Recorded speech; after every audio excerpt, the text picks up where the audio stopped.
Prosseguindo na interpretação do Apocalipse, versículo por versículo, vamos agora ao capítulo 1, versículo 5, o ponto 1 que diz: Eis que faço nova todas as coisas.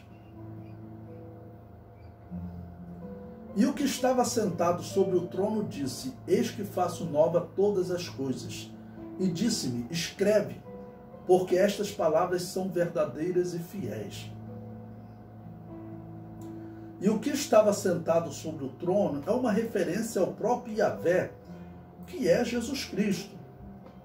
O Apocalipse deu destaque à voz que falava do altar do incenso, lá em Apocalipse 9,13. E tocou o sexto anjo a trombeta, e ouviu uma voz que vinha das quatro pontas do altar de ouro, que estava diante de Deus. Então tinha esse destaque porque o altar de ouro era o símbolo de oração.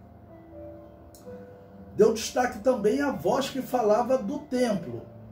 E o sétimo anjo derramou a sua taça no ar e saiu grande voz do templo do céu, do trono, dizendo: Está feito. A voz que falava do trono, e saiu uma voz do trono que dizia: Louvai o nosso Deus, vós todos os seus servos, e vós que o temeis, tanto pequenos como grandes. Mas quando retrata a Nova Jerusalém, o próprio Deus fala ao profeta, ordenando que ele escreva. Isaías concluiu as suas profecias descrevendo a promessa divina de fazer nova todas as coisas e estarmos diante da sua face.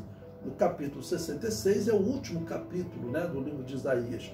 Ele conclui assim, Porque como os céus novos e a nova terra que hei de fazer estarão diante da minha face, diz Yahvé, assim há de estar a vossa posteridade e o vosso nome. Ok? Ou seja, todos diante de Deus. Bom, agora eu vou comentar mais uma vez, dar mais uma ênfase, como nós estamos falando de eternidade na Nova Jerusalém, está descrevendo a Nova Jerusalém. Vamos enfatizar sobre esses que defendem que, se nós nos lembrarmos de todas as coisas, nós poderemos nos entristecer por um familiar ou por um amigo que não foi salvo. Eu comento.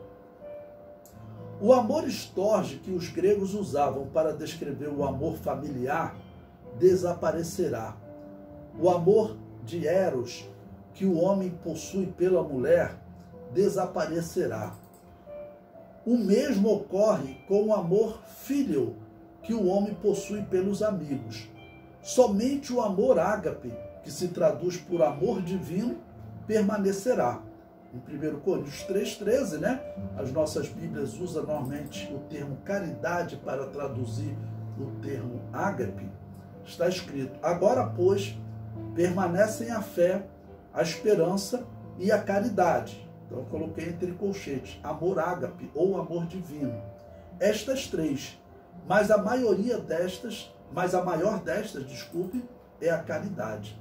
Ok? Então, se aqueles amores comuns desaparecerão, significa que você não terá tristeza por um amigo ou por um familiar que não foi salvo. Hoje, se morrerem 10, por exemplo, traficantes, e morrer um familiar teu, a tua tristeza será muito maior por esse familiar, por conta do amor estorge. Esse amor ele chega a causar uma certa injustiça, porque era para você se entristecer por aquelas 10 almas, são 10 almas que Deus criou e que foram para o inferno. Mas para aquelas 10 almas você não se comove. Para uma alma você se comove por conta do amor familiar. O comentário prossegue. Saber se na Nova Jerusalém o cristão se entristecerá pelos seus amigos e parentes condenados é a dúvida de muitos. Mas a Bíblia é clara em afirmar que não teremos mais estes sentimentos pelos amigos e familiares. Logo, não nos entristeceremos. A expressão "estas palavras são verdadeiras e fiéis" transmitem a segurança aos seguidores do Cordeiro de Deus. Né? E vamos repetir, porque nós estamos vivendo um momento importantíssimo da profecia. Nós estamos vivendo um momento em que a quantidade de sinais que estão se cumprindo são muito grandes. Sinais que não tem como se comparar a 20, 100 anos atrás. Em especial, os sinais da construção do templo. Isso foi profetizado.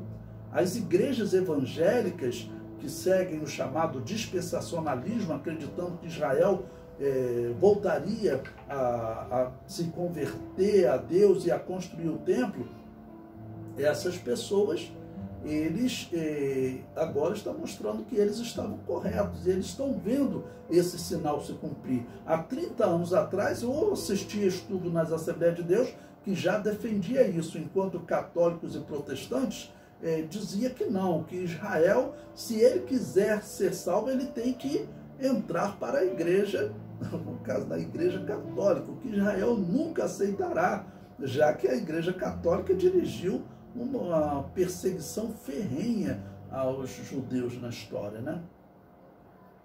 O comentário prossegue. O termo verdadeiro neste versículo é tradução do grego aletinos, e segundo o dicionário Strong significa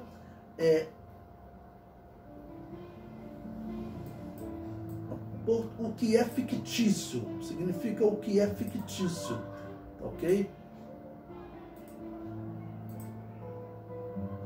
Então, repetindo a leitura, o termo verdadeiro neste versículo é tradução do grego aletinos, e segundo o dicionário Strong significa oposto ao que é fictício, ou seja, algo realmente verdadeiro.